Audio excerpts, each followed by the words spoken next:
Kita beralih ke informasi kriminal. Saudara, bongkar sumur di rumah pelaku mutilasi di Kabupaten Padang Pariaman, Provinsi Sumatera Barat. Polisi menemukan kerangka manusia. Untuk mengidentifikasi kerangka, Rumah Sakit Bayangkara Padang akan melakukan otopsi. Otopsi akan dilakukan setelah ada surat permintaan resmi dari penyidik Polres Padang Pariaman. Penemuan kerangka ini merupakan pengembangan penyidikan kasus pembunuhan dan korban mutilasi yang jenazahnya ditemukan di bantaran Sungai Batang Anai, Kabupaten Padang Pariaman, Sumatera Barat. Kalau kerangka hanya itu, jadi hanya menunggu dari Polres surat permintaan untuk dilakukan penyelidikan otopsi. Itu kerangka.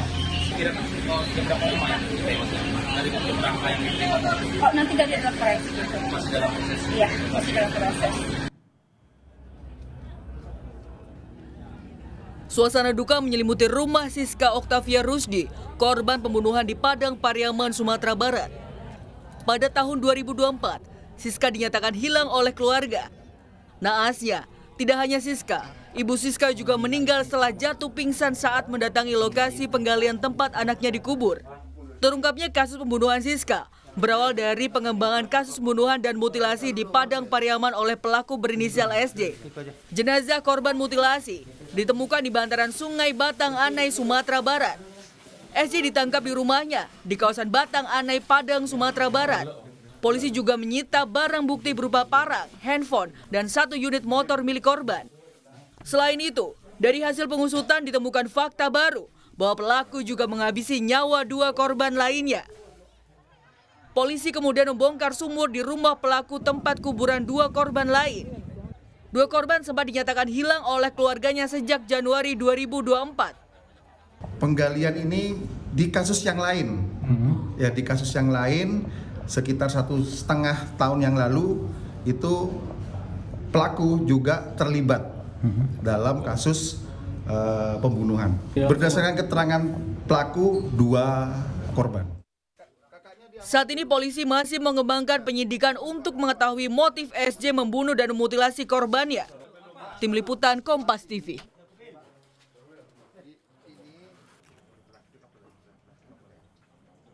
Lebih lengkap soal perkembangan kasus pembunuhan dan mutilasi di Padang Pariaman, Sumatera Barat, kita bergabung dengan jurnalis Kompas TV sudah ada Rio Johannes. Selamat pagi Rio. Rio, bagaimana perkembangan identifikasi terhadap 2 kerangka manusia di rumah SJ? Apakah identitas 2 korban pembunuhan ini sudah bisa dipastikan?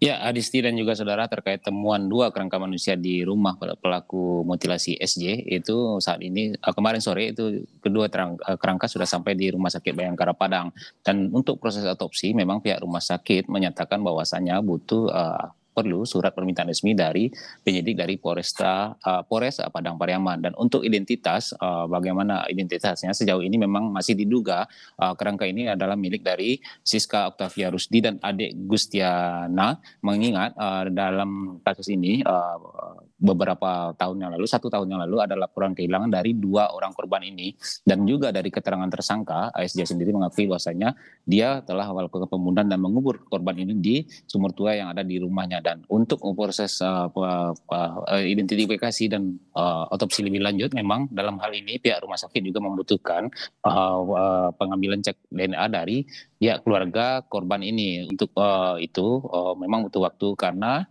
salah satu korban ini pihak keluarganya juga dalam duka yang mendalam karena orang tuanya meninggal pada Kamis siang kemarin. Dan untuk 1 orang korban lagi, adik Gustiana ini, dia merupakan warga dari Pasaman dan akan menunggu kedatangan pihak keluarganya di Rumah Sakit Bayangkara Padang untuk proses otopsi dan identifikasi lebih lanjut. Demikian, Adisti. Oke, Rio, apakah ada dugaan korban lainnya dan bagaimana perkembangan penyidikan? Apakah juga ada kemungkinan potensi keterlibatan pelaku lain, termasuk juga motif pembunuhan terhadap para korban yang ditemukan di rumah pelaku ini sebenarnya apa? Ya, untuk penyelidikan memang saat ini terus dilakukan oleh pihak kepolisian. Dalam hal ini sudah dilakukan pemeriksaan terhadap beberapa orang saksi dan juga olah TKP di beberapa tempat, di 2 tempat tepatnya, yaitu di tempat di mana pelaku ini mengeksekusi korban SA yang dimutilasi, lalu juga di olah TKP di tempat penemuan kerangka di rumah tersangka sendiri. Dan untuk proses sejauh ini dari hasil penyelidikan awal memang baru dinyatakan bahwasanya ada satu tersangka saja, dan juga melalui pengakuan dari tersangka SY sendiri dia melakukan hal ini sendiri.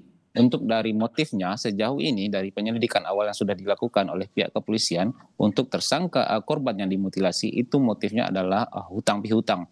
Tersangka kesal karena korban tidak kunjung melunasi hutangnya yang lebih kurang bernilai 3,5 juta rupiah. Sementara untuk korban yang berada di dalam sumur itu motifnya adalah asmara. Karena berdasarkan pengakuan dari tersangka ini, satu dari dua korban yang berada di dalam sumur itu diakui sebagai pacarnya. Dia kesal karena pacarnya ini yang itu Siska Octavia disebut oleh tersangka ini telah selingkuh, sehingga dia marah dan emosi dan mengakhiri nyawa korban. Sementara untuk adik Gustiana ini adalah teman dari Siska. Tersangka takut aksinya akan diketahui karena adik ini mengetahui bahwa di hari terakhir itu Siska pergi bersama tersangka, sehingga tersangka juga mengakhiri hidup dari korban ini. Dan untuk hubungan antara ketiga korban ini diketahui bahwasanya Siska Octavia itu tidak lain adalah sepupu dari korban yang dimutilasi. Demikian, Adisti. Oke, terkait dengan dua korban yang ditemukan di rumah pelaku ini, apakah ini kemudian pengakuan dari pelaku atau kemudian dari hasil penyelidikan polisi?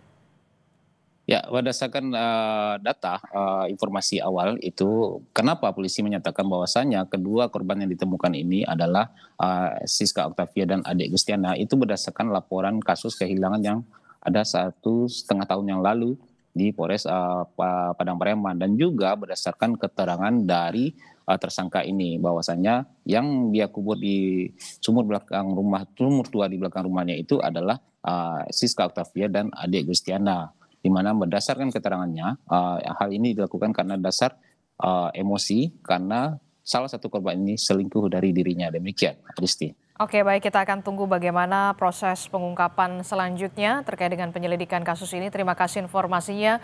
Jurnalis Kompas TV Rio Johannes melaporkan langsung dari Padang Pariaman, Sumatera Barat.